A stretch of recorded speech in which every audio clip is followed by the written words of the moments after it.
And welcome to another day of high-speed destruction, 8 times over. And we're just taking out the old central heating unit here. It's still electrically hooked up, so luckily I didn't get shocked. And fast forward to getting the paneling out of here. We had drywall in the kitchen and the bathrooms, and then that 70s, 80s wall paneling everywhere else. When I redo this, I'm going to do drywall on all the walls. And here is just a overview of all the paneling that I'd taken off in this bathroom. Obviously didn't record all of it. Ended up sawzalling out that bathtub. And we'll go over to the other bathroom here and getting rid of this vanity. Fun to destroy that.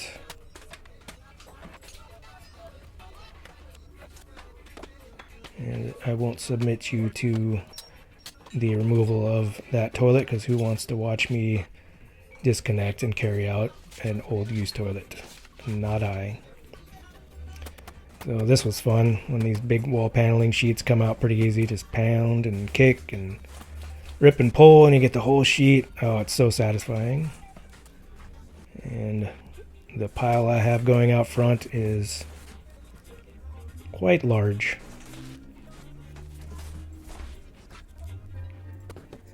And here we got rid of that old funky 80s paneling out here, and just getting rid of the interior bedroom walls as well.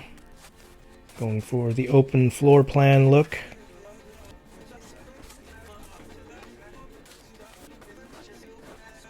I might expand that wall into the living room a little bit more, one ceiling joist over, just to give that back bedroom a little more room.